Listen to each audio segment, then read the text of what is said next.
everybody. My name is Gordon Mularski. I'm the pastor over at Treasure Coast Community Church, and I'm front porching it today with my friend Bob Zaccheo. Bob is over at Project Lift, and can you kind of explain what Project Lift is and what you do over there? Yeah, Project Lift is a substance abuse and mental health program that works with at-risk youth teenagers in our community, boys and girls. We teach them vocational trades, so we're basically like a replacement behavior program.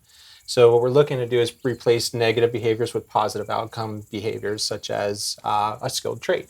Yeah. So some of the things we teach are automotive repair, carpentry work, boat building, boat restoration, welding, et cetera, et cetera. Right. Okay, so you are helping students that are wrestling with addiction. Am I correct in kind of processing through that? Why did you get into that field? What brought you there? Years ago, working in Philadelphia as is, just after my college education, was in my undergrad, and worked with a bunch of kids out of Wilmington, Delaware, where I felt like one of the things that they were missing was this mental health piece. Right. So there was a lot of programs out there where teaching them this kind of skill for maintaining where they were at, but nothing was teaching them how to get past some of those things. Right.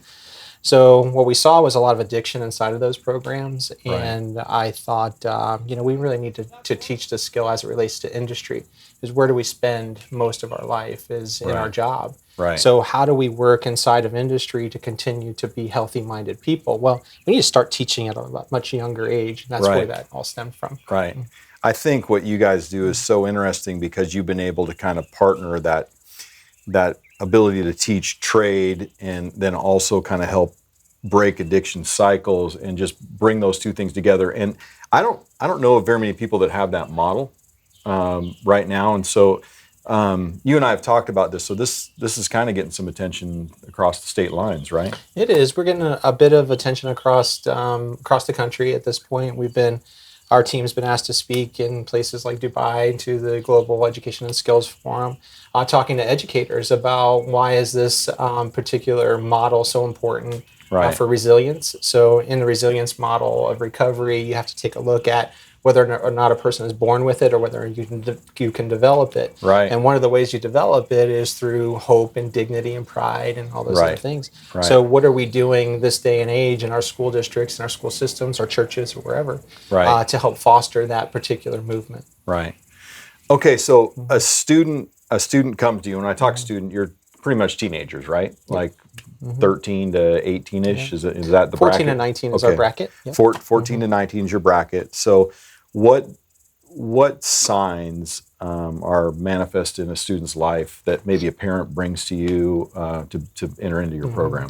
Most of the time we're really looking at maybe four things. And I like to tell as many people this as I possibly can, especially parents, is that when you're looking for signs of something going wrong with your kid, some issue that might be arising inside the home, the first thing you're going to see is some sort of family functional issue start to develop, right? Right. So is that there's conflict inside the homes, or conflict with one of the parents, one or both of the parents? Is there conflict at school? So you want to look across environments as well. But I like to try to keep it inside of a box, right? So we're really only going to be looking for maybe four things. So depression, right? A real depression, or something that's maybe more than 2 weeks, like a general sadness that's more than 2 weeks old. And anxiety. So anxiety is a big issue in our communities right now, especially going with what we have going on in COVID. Yeah. One of the things I like to share with a lot of our parents in that particular piece of it, in the anxiety piece, is that teens view their life through the lens of their parents, right? They've been doing that for a really long time. So even in the concretized states of their life, so which would be 0 to 5, so that's where we're looking at concretized thought processes. Right. So we're only viewing life through the lens of our parents. Right. So if you're a drinker, you're a smoker, you're an angry person. It's what you've always known. It's what you know. You're viewing life through that particular lens. And you're going to continue to see it that way. So right now, if you're feeling anxious as a parent and you're feeling unsure of what your jobs are like, or you're feeling depressed, or you're using because of those particular pieces, guess what's going to happen? 90% of the time, you're going to be looking at a kid that might be looking at it as a lens. So it transitions to the next generation. Yeah. So we talked about depression. We talked about anxiety. A true attention deficit. Let me back you up real quick.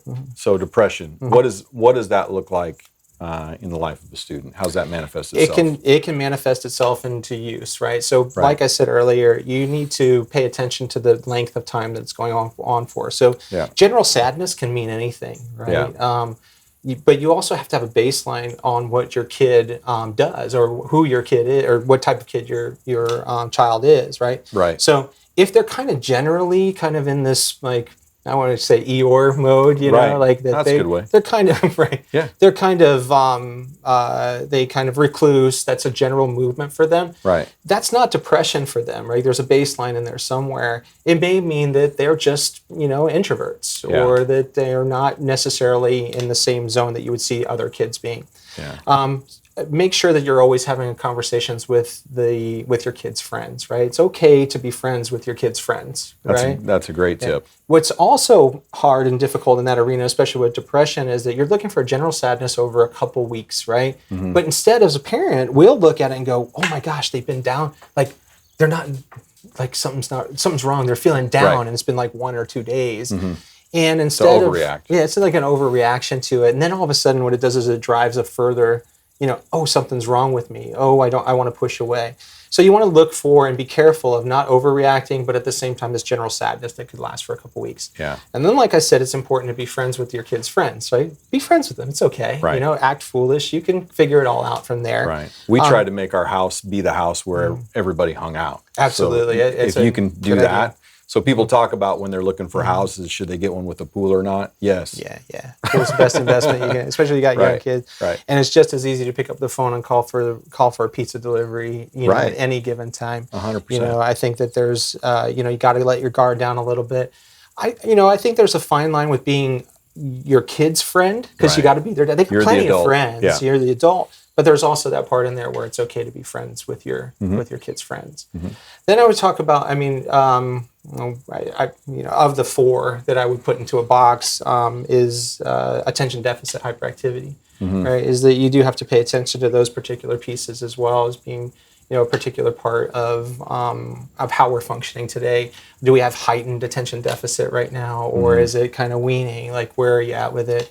And then, of course, the other one, which I already talked about, which is family functional issues. Those are all pieces that you have to see as the baselines in which you are measuring whether or not a person is functioning well. Right. Inside of those pieces is where you might see addictions start to occur, right? Right. So in depression, they're more vulnerable to feeling up, right? Right. So what are some things that you can do to help get your kid outside, Right. so that they can do something? Outside could mean anything. Like, Right. it could be a pool table inside your house. If you don't have a pool table, it could be a chess game. It's whatever it is. You want to get them outside of their normal comfort zone and Geared to engage who them they in a are. different way. Yeah. Yeah. So when these signs manifest, what advice do you have for a parent? There's a lot of things that you can do, and I think one is make sure. And again, I'm going to go back to make sure you're friends with your kids' friends. Know Right. who they're hanging out with. Yeah. Right? You'll get a ton of information just based upon that kid trusting you, because they Yeah. may see something wrong with their friend. When you start to see signs of drug or alcohol use, you'll start to see typical activities of daily living start to decrease. They Right. may a typically extroverted kid might become introverted. Typically introverted might become extroverted. A typically attention deficit hyperactive kid might get focused, right? Oh, Because really? it's It's interesting to me. well, that's what stimulant is, right? Okay. So if we're taking a look at the normal amphetamine is what hyperactivity, attention deficit, ADD or ADHD is Right. treated with. So if a kid then all of a sudden discovers cocaine, Yeah. right? What's amphetamine? It's a stimulant. It's just made in a lab, just Right. synthetic cocaine. And now all of a sudden that person discovers cocaine, Right. and they're centered, right? Because it's going to have the opposite effect on a Right. kid that has a legitimate attention deficit hyperactivity Yeah. piece than it would on you or I that might not have Makes it. sense. Yeah, it might not have Yeah. it. So you got to look for those particular signs of it. Is like, okay, what is this normal functioning? Are they a kid that is talking to you normally or that you have open dialogue with, if that's closed down? Right. Physical signs you want to look for, obviously if they're sleeping too long, Right. or They're just not right, themselves. yeah, they're not themselves. Or how about this one? they're up really late and having a really hard time getting up in the morning, or kind of the reverses of those as well. So okay. So let me shift gears with you a little bit. Let's talk about, say, the different narcotics and drugs that are out there. So one would be marijuana. So marijuana is pretty prevalent in our culture today, and so you've got those that are pro and those that are against, and obviously in the life of a student, particularly a teenager, it has, in my opinion, lasting impact. So what have you seen marijuana use do in the life of a student, and what are the indicators that are there that might be the choice? Yeah. So marijuana use, one of the biggest indicators of marijuana use is amotivational, right? So they're not motivated anymore to do some things. It's like, and that's the big thing. They've slowed it down a little bit. And so I think the funny part is when kids, I'll say that to a kid, or at least one of my staff members will say it nowadays, and they'll say, it's amotivational. And they'll go, oh, but my buddy's dad is really successful and he smokes dope every day. And you're like, so we're really helping that culture. You're like, great. And then I say, well, imagine how much more successful he would be if he wasn't smoking dope. Or that's kind of the banter that goes on. But it's amotivational, right? So one of the things that we always want to remember is that our brains actually already make a natural cannabinoid. So you and I sitting here today, whether using or not using, are making a natural cannabinoid. So in that natural cannabinoid, it deals with anxiety, depression, stress management, and some of the other things that are out there. So what happens is when we introduce marijuana into, so I'll go into what happens and then I'll talk about kind of what I was saying, if that's all right. No, it's great. Perfect. So what happens is you introduce marijuana into a system that's already making something that is making, or that you can put in your system.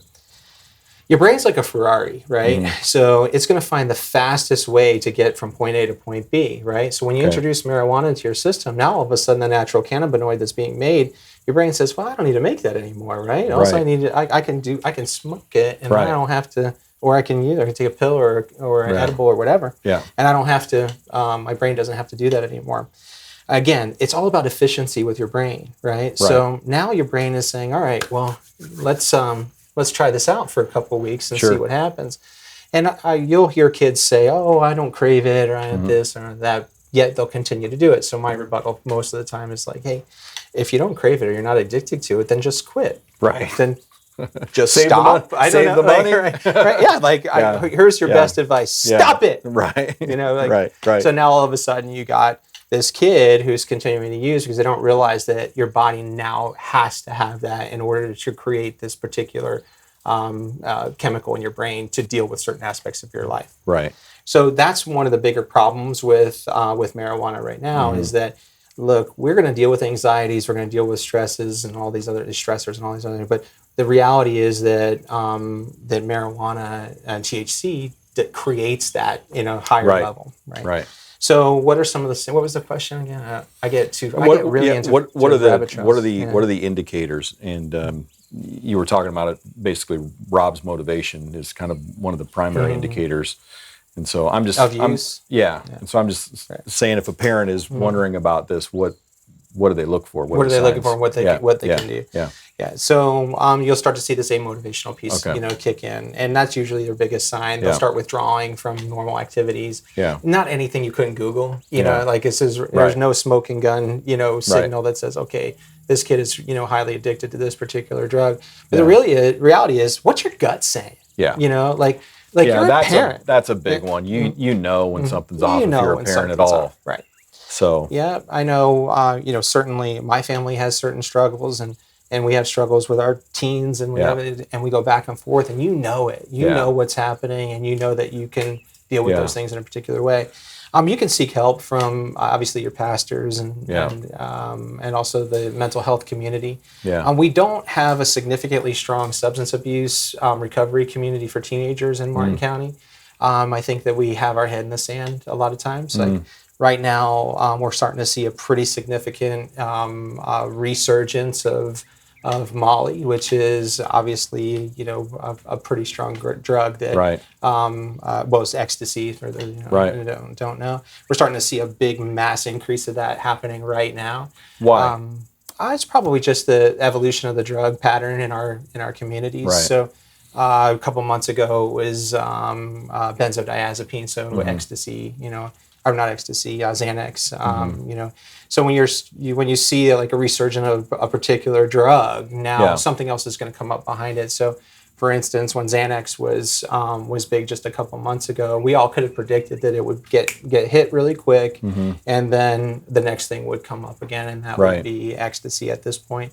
And then we'll see another turn to maybe edibles or something else will happen. And I'm not trying to make it or minimize it, but you got to know those things, stay on top of it, look at some of the social media pieces. Like, I'm not a big fan of breaking into my kids' phones and and trying to kind of violate that personal space, but it is the space in which you'll learn the most stuff, and you got to foster a good relationship with your kid to be able to have open dialogues where you're going to see the biggest change. Well, that's one of the things as you were talking, I was wondering about is. How do you have those conversations with your kids if you feel like they're kind of rounding that corner in a way that's going to be helpful, God honoring, and be heard? Because that's, I think that's one of the bigger challenges that are out there is that oftentimes parents know, or we know about people that we love that have issues with substance abuse, and we don't really know how to enter into their space. So from a counseling perspective, do you have any counsel on that? Sure. On how to do that? I mean, giving you the armchair, mental health counseling, is that confrontation's good. I always think that there's fruit in confrontation. Yeah. You got to have the appropriate confrontation. Obviously, going in swinging hands, it probably isn't the right thing to do. But in a typical developing teen that does start to indulge in the drug culture, a confrontation isn't bad, right? Because it's something that you've probably built up with over the lifetime of that kid, where you don't have to confront, you don't have to be confrontational. So when you do it, it's something unique and different. Right. So now there's this unique and different piece that heightens the level of what your awareness is as a parent, right? So I'm going to confront. Hey, look. Dude, all I'm saying is you're sleeping all the time. You're doing all this stuff. These are the indicators. Here's the indicators. Oh, and by the way, I found a half a bag of dope in your whatever. And now all of a sudden, now the conversation's real, and now you're in a confrontation. I always say this to all my parents and all the kids that we work with. Confrontation is good. There's always fruit in it, right? Whether it's good or bad, there's always fruit. Right. And when you get to that fruit is when you start to decide what you can do, right? If you're with one of your teenagers, your teens has a significant issue, is identified, you're aware of it, they're talking openly about it, you can see it, it's polysubstance abusing, so like more than two drugs at a time. That could be alcohol and marijuana. Like let's typical. Remember, alcohol is a drug. Like we got to remember those pieces, and also we have to remember marijuana is a drug. When you start to see all of those things coming together as a parent, it's not typical. You see it happening. You want to get some interventions done, and in that intervention could be reaching out to a mental health therapist or a substance abuse expert or someone. Yeah, I'm glad you said that, because I really think addressing those problems as soon as you possibly can is the most beneficial thing that you can do. And like you said, in the right way. You don't go at it, fist cocked back and ready to yell. You just you go into that thing with a heart of concern, and hopefully you put money in the relational bank account. We always talk about that, is putting money in our relational bank accounts, to where it's like you've kind of, just by virtue of what the love you've shown and the kind of the attaboys that you've given along the way, that platform to be able to speak into their lives is then there. And so that's exactly right. But I think we don't do enough of that, confronting. So I think that's great. So what do you think parents need to know, like in this arena, that maybe you kind of sit in your office and you've kind of experienced a lot with kind of everything that you got going on? And you're like, man, I just wish parents knew this. Is there anything that or a few things that kind of stand out with you in regards to this area? The list could probably go on and on and on. I think one of the issues that we're starting to see with kind of generational now is kind of as the Gen X is meeting millennials, is kind of still dabbling in some of the baby boomer generation, is that you don't have to be your kid's friend. You got to be their parent. Yeah. Right. And you have to be able to understand what that actually means. Right. Right. So one of the biggest problems we have at Lyft is that we've got a lot of parents that are walking in and just, they have their own addictions, they have their own issues, they have all these, their own stuff. Right. Right. And Right. a lot of times, and I say this to a lot of the kids too, like, I got the wrong kid in there. I got the wrong person in the room here. Right. Like, Right. you have this kid sitting there and he's like, well, here's all the Right. junk that's going on. I said the bad word. Right. Here's all the junk that's going on in my life, right? Yeah. And then you start to realize, oh man, like the wrong person's in the room here. There's Right. so many more issues in there. Yeah. I would also tell parents, really pay attention to the adverse childhood experiences that are out there, right? Right. So they could be anything. It could be a traumatic, it could be a death of a grandparent when the child was young. Yeah. It could be a car accident. It could be something that you just wouldn't even know happened, like, or a tornado, or or the way we live our lives today is pay attention to those pieces. It could be trauma, abuse, neglect, exploitation. It could be all of those things. Yeah. But we also just have to pay attention to them. So I think the main point for me, if I could talk to every parent, is like, look, they got plenty of friends. Yeah. They need a parent. Be a parent. Yeah, be a parent. Yeah. I remember when I was a youth pastor that there was this one parent in particular who kind of kept falling into alcohol abuse. Mm-hmm. And he would be great for a while, and then he would just kind of go dark for 4 or 5 days, and he would just be lost in a basement and drink himself just, till he passed out. And it was just one of these situations that was really, really hard because he was a super good guy, but dark day of the soul would catch him, and then he would just disappear. Oftentimes on holidays, and I'm sure there were reasons for that in his own life, but I remember taking him to detox, and he was in the car, and he smelled like someone who hadn't taken a shower for 5 days because he'd been in the basement for about that amount of time and hadn't come out. And he just wept because he had a teenage son, and he's like, take care of my son. Please help fix my son. Please help fix my son. And all I could think about was, if you could just work on yourself, your son will be just fine. That's right. And I agree wholeheartedly that if these issues are prevalent in our house, then we've got to look inside of our own lives first, and then look out. And and our kids don't need adult friends, or they need adult friends. They don't need us to. They need us to be parents. That's how you said it's the right way. No, they need adult. They need adult mentors, Yeah. people that kind of recognize throughout the family that are trusted people. Yeah. Friends are friends. I think I've seen more than not the friends of some of these young folks who are struggling with drugs and alcohol save their friend because they're so concerned, and they do something the parent wouldn't do or couldn't do. Right. So I'm with you on that. Yeah. In terms of the way we are right now. It's very strange times, right? And if I could talk to parents right now, I'd let them know, hey, look, the external controls are gone, right? They're gone right now.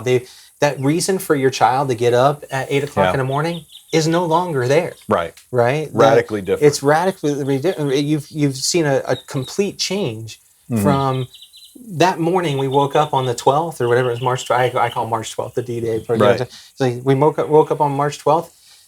Things were completely different by 3 p.m. By 3 p.m. Right? So your external controls have been completely changed, right? So we went away for spring break and never came back. 100%. And never came back. And, you have to be skeptical as to whether or not the school is going to be able to make those moves to open. But it's about external control. So what other external controls out there that you're working with, or that you have? Maybe it's... I don't know. The only thing I can really think of is, what's that spike ball game? I don't even see spike volleyball? Volleyball, something of that nature, where you can get out there and just put an external Quite control. An athlete, aren't you, Bob? Yeah. No, spike ball. You guys know spike ball, right? Now I'm talking behind the camera, right? It's okay. Spike ball. You guys play with kids, right?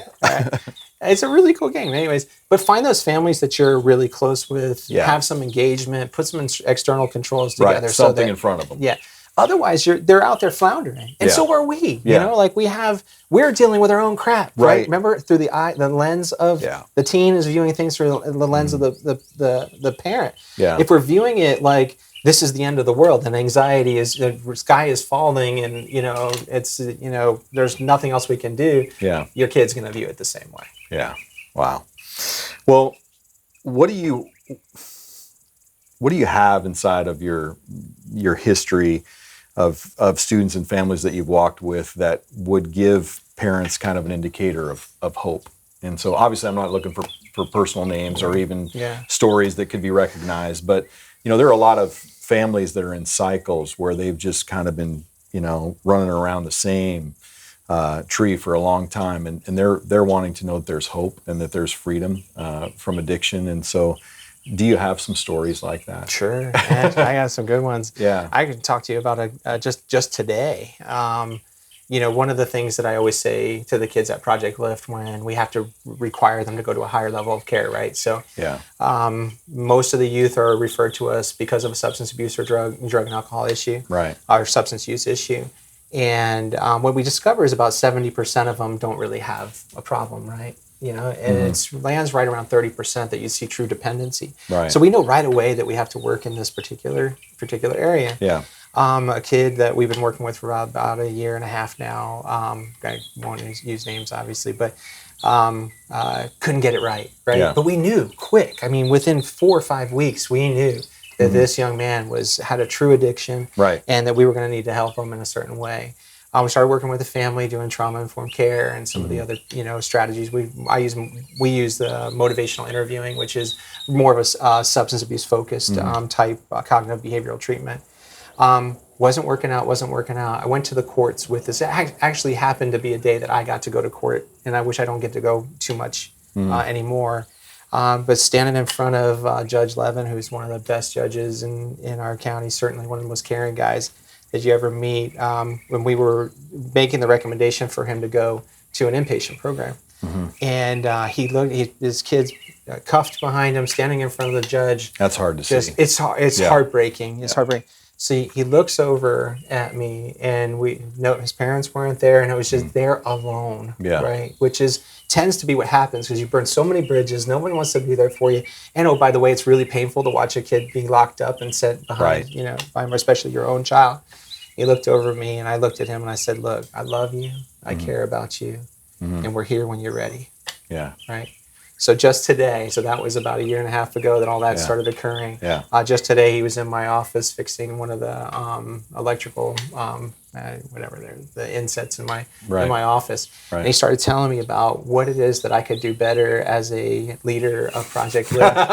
And I was like, man, this is really awesome, right? Yeah. And what he started talking about was hope and future, right? Yeah. He started saying things like, look, man, more people need to know about this program. Yeah. Like what it's done for me, and I could be that message, and and that's what you start to. That's the hope and promise part that we all love and enjoy. Yeah. Story after story of these kids fixing cars and giving cars away to families, and feeling that change and that paradigm shift. Because you have to shift how you are in order to change. Right. You have to have a fundamental shift in your thinking. Right. So most of your, congregation, they give on a regular basis. We have to teach our kids how to feel that, right? Yeah. What does it feel like to give at a bigger level, right? A lot of the youth we work with are giving away cars, which is way more than most people give in a lifetime. Yes. And so here they are experiencing that fundamental shift. So and they had skin in the game. And they got skin in it. They're choosing who the families they go to. It's the most amazing thing you'll see. Yeah. Even, the heartbreaking stuff where we've had 6 non-death drug overdoses and a combination of suicide attempts over the last 2 months, right? It's more than we see all year long. In the last 2 months. Just in the last 2 months. We did a Baker Act just about a week and a half ago, and it's just the saddest thing, screaming and your heart goes out to them, and then having the process of getting that person's rights taken from them just to keep them safe. Right. It's all heartbreaking. Alive. Right? Yeah, safe and alive. And then you go, you know what? What are we going to do as a team so that we never let that happen again at least for that child? Yeah. At least for that child. So there's been some pretty amazing turnaround stories and certainly lots of kids. Lately, we're starting to see a movement towards the military. Oh, so good.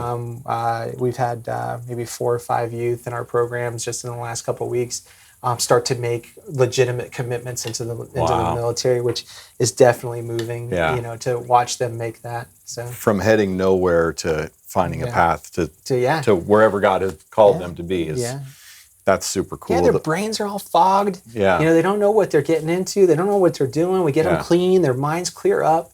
They do the work themselves. We get into confrontations with them. We act like a family. Yeah.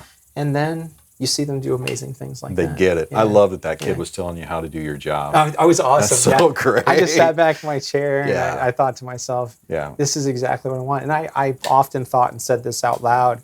One of the biggest wins for me would be to have a kid from Project Lift that went through our programs, then become a full-time employee, then become the CEO of the organization. Yes. That would be a big win for us. You got one in process? I think that kid, he's going to tell me how to that would be great. How to run the show. I think two words that you kind of mentioned resonate with me in regards to even why I do what I do in regards to hope in the future.